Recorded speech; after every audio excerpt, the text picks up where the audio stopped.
you're an actor, you also have a successful business. So the urban myth, which is, I would say it's a myth, but you help me decide it for yourself. Women can have it all, and women are superwomen. Is it like, are we putting a pressure on women out there to kind of, do everything, or are we giving them the stage ki yeah, you have to do everything? Uh, Very interesting, I must say, this question is. And so, me as a person, I feel that don't give us so much importance. We are women, we are normal. We are not super women. And if we are super woman, then I think we should say a superman also. I mean, we should weigh each other equally. We don't need that much importance, honestly. We are fine. And yeah, the ability to do more is definitely there in women. I agree, and I feel that every woman and every man will agree somehow. But maybe they are born with it. But don't give us so much importance and don't put so much of pressure on us saying that, oh, you are a woman and you will be able to do. No, we might not be at times. Like, I'm a mother also. I have a 2-year-old. I am working. I have my mother to take care of. I have my husband. I have my house. I have everything. But there are times when I say I can't do it. Allow me to say that I can't do it. There is a possibility that I am a human at the end of it. There is a possibility that I might not be able to do it. Don't give me so much importance that I have to do everything. Has it taken you a certain amount of time? Like you said, you had a kid, 2 year old now. Has it taken you a certain amount of time, maybe when he was born, to just come to that realization that I can also say no, and I also need to draw some boundaries and not be that person who's trying to fit into the frame of an overachiever, and putting so much of pressure on myself rather? Of course, it just helped me. I mean, my son and he's my best friend. He's just two, but he understands me the way Mohit does, my husband does. There are times I tell him that give me space, and he does. I mean, just 2-year-old, but he understands. But I really want to inculcate that in him, not only for me, for any woman, anybody who he associates with in his future when he grows up. He has a girlfriend, he has a wife, he has a friend. I mean, as women, I just feel that there is too much of even a women's day, honestly. I mean, I don't believe in it and I don't celebrate it. Don't give us that importance.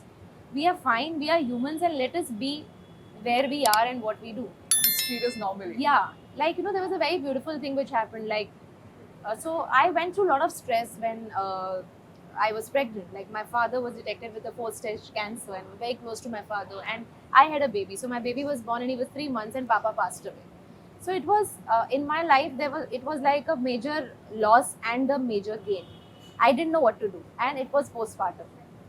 Women who have gone through postpartum know what it is. But I had my husband standing by me. I had my mother, my sister, my doctor. I couldn't breastfeed Igbir much. I could 3-4 months because I was in so much stress. But my doctor just told me a thing, Aditi, you are a human. Just because you become a parent and just because you become a mother, that doesn't take away from you that you are your father's daughter. Why would we take it away from you? And if it's not happening, it's not happening. What's the big deal about it? It's all right. It's all right. Don't give that energy to your child. It's important what energy you give. So I started talking to Iqbal. And whoever knows him and whoever has met him knows that he's the most fabulous kid and one can have around. I mean, he's so friendly, he's everything. So I just feel that these are all myths which we have in our head. Yes, of course, I would have loved to do what every mother does for who wouldn't? Who wouldn't want to do it? But I couldn't do it. And if I couldn't, then I couldn't. I am not a superwoman and I accept it. I try my best to do whatever possible I can do. But if I can't, I can't. Great.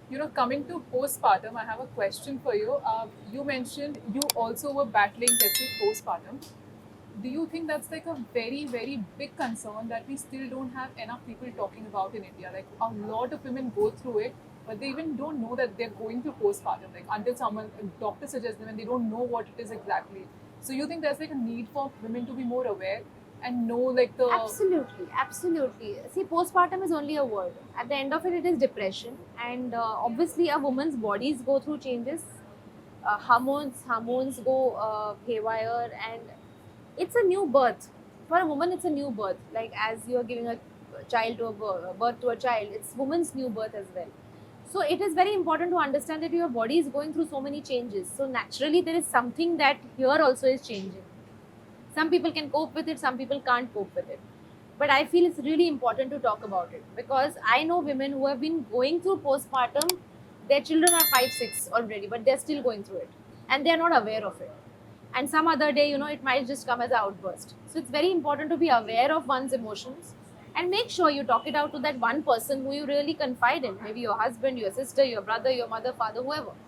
It's very important to address and acknowledge any mental issue, not only postpartum. I feel like I consider mental issues to be bigger than physical issues. So I feel it's really important to address it at the right time. What do you do for a good mental health day? Like, what is a mental health, like people have something they particularly do to feel better? They do 10 minutes yoga, or someone just takes a day off and is by themselves giving care to themselves. So is there anything you do I do specifically? all of that. I do all of that. I work out, I do yoga. But the most, uh, I would say, what gives me immense satisfaction and peace is conversations with my husband. Because my husband is a very spiritual person. He meditates and all. I don't meditate much, but I do manage meditating 10 minutes a day. But when I talk to him, I feel at peace. So I think that's my to go every day. Like every day, I have to have that 10 to 15 minutes conversation with him. So that really helps me.